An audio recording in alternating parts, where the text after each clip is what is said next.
민주당 이낙연 대표가 오늘 변창흠 국토부 장관을 국회로 불러서 강하게 질타를 했습니다. 아까 조 반장과 얘기했지만 문재인 대통령도 조금 전에 특별 지시를 내렸죠. 투기 의혹 조사 대상에 청와대 직원들과 가족들을 모두 포함시키라는 특별 지시 내용이었습니다. 그만큼 이번 사안을 엄중하게 보고 있다는 건데요. 관련 내용을 조익신 반장이 정리해봤습니다.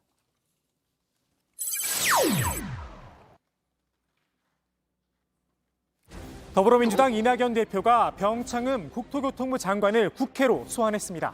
LH 직원들의 땅 투기 의혹으로 민심이 크게 흔들리고 있죠. 그동안의 경위와 후속 대책을 보고받았습니다. 네, 철저히 조사하라고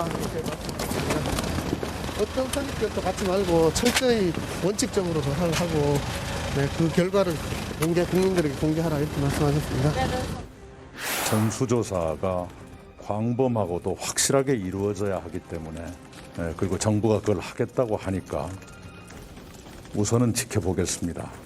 그에 임하는 국토교통부와 LH공사의 자세에 대해서 제가 심할 정도로 매섭게 얘기를 했습니다. 이 대표가 스스로 매섭게 얘기했다고 한 이유, 아마도 변 장관의 이 발언 때문이 아닌가 싶습니다. 개발 정보를 알고 땅을 미리 산 건 아닌 것 같다. 신도시 개발이 안 될 걸로 알고 샀는데 갑자기 신도시로 지정된 것 아닌가 생각한다. 전명 수용되는 신도시에 땅을 사는 건 바보짓이라면서 2025년 이후 민간에서 개발될 걸로 알고 땅을 샀을 가능성이 높다고도 했는데요. 그럼 언제 개발이 될지도 모르는 땅을 무려 58억 원이나 빚을 지고 매입을 했다는 이야기인가요? 그것도 한 땀 한 땀 묘목까지 심어가면서 말입니다. 정부의 이번 전수조사 총리실이 지휘는 하지만 결국 실무는 국토부에서 담당할 수밖에 없죠. 장관이 저런 생각을 가지고 있는데 제대로 된 조사가 가능할지 의문입니다. 이 대표가 말한 매서운 이야기 민주당도 좀 들어야 합니다. 시흥시 시의원의 땅 투기 의혹이 불거졌죠. 민주당도 당사자입니다. 어제 대표께서 윤리감찰단에 긴급 지시를 내려서 저희 당 소속 선출직 공무원들 전원에 대해서 전수조사에 들어갔고요. 또 강도 높은 점검이 있을 겁니다. 그런데 말입니다. 민주당의 자체 조사만으로 투기 의혹을 잡아낼 수 있을까 싶기도 합니다. 결국은 셀프 조사인데요. 수사권이나 조사권이 있는 것도 아니죠. 땅 투기를 했느냐 물어보는 것 말고는 마땅한 방법도 없습니다. 눈 가리고 아웅 아니냐 지적이 나오는 이유입니다. 앞서 문재인 대통령은 달본색원을 지시했습니다. 달본색원, 해단을 없애기 위해 뿌리째 뽑아버린다는 뜻인데요.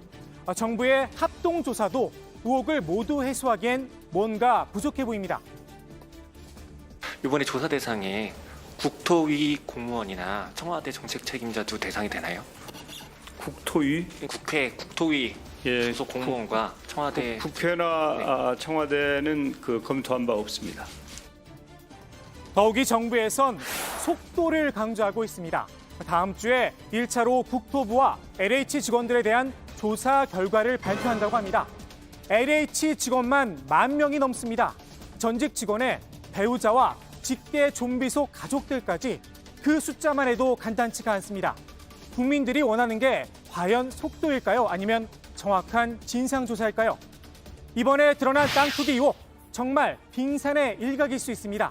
일부 공직자들만의 문제가 아니라는 겁니다. 이번 기회에 공무원뿐만 아니고요. 전현직 지역 정치인 또는 사회 지도층 인사들도 많이 있으니까요. 예. 그분들까지 전수조사를 하자고 제가 그제 논평을 통해서 시흥시에 제안을 드렸습니다. 그러면 지금 그 말씀을 제가 이렇게 해석을 할게요. 그러니까 전현직 지역 정치인과 사회 지도층 인사들도 투기했다는 의혹이 제기됐다로 이해를 해도 되는 거죠, 위원장님? 제가 그렇게까지 말씀을 드리는 게 맞을지 모르겠지만 아무튼 조사는 꼭 해야 된다고 생각합니다. 알겠습니다. 이번 의혹을 처음 공개했던 민변과 참여연대는 각종 제보가 이어지고 있는데요. 공무원은 물론이고 정치인들도 포함되어 있다고 합니다. 제보 지역도 다양해졌습니다. 2기 신도시를 비롯해서 광주와 부산의 개발 지역 관련 의혹도 있다고 합니다. 땅 투기가 3기 신도시만의 문제가 아니란 이야기겠죠. 지난달 신규 공공택지 지정이 된 광주 광산구의 산정지구에서 어제 찍힌 사진입니다. 비를 맞으며 열심히 묘목을 심고 있는데요. 동네 주민의 말에 따르면 매일이 식목일이라고 합니다. 이렇게 나무를 심는 이유 감이 오시죠? 야당에선 조사 대상과 조사 지역을 확대해야 한다고 목소리를 높이고 있습니다.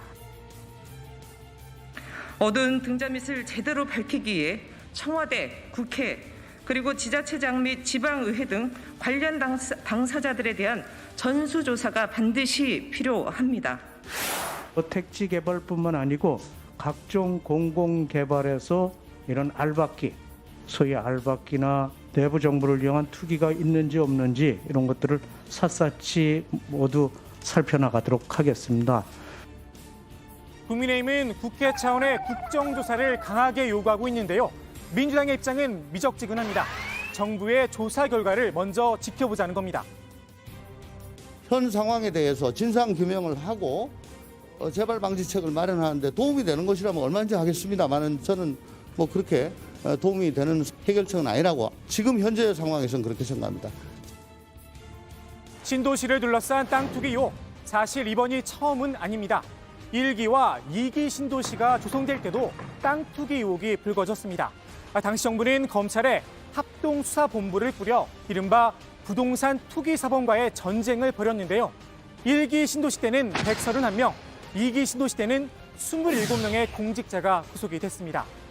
박범계 법무부 장관이 각 청별로 부동산 투기 사건 전담 검사를 지정하라 지시를 했지만 과거 합동수사본부보다는 무게감이 떨어지는 게 사실입니다. 부동산 투기를 발본색원하겠다.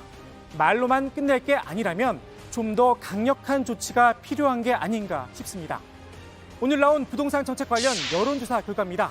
이사 대책에도 불구하고 부동산 정책 잘하고 있다는 평가 11%에 그쳤습니다. 반면 못하고 있다는 평가는 무려 74%였습니다. 문재인 정부 들어 긍정평가는 최저, 부정평가는 최고치인데요. 부동산 관련 문제, 문재인 정부의 최대 악재인 것만은 분명한 듯합니다. 오늘 국회 발제 이렇게 정리합니다. 이낙연, 변창은 물러 질타, 전수조사만으로 발본색원 가능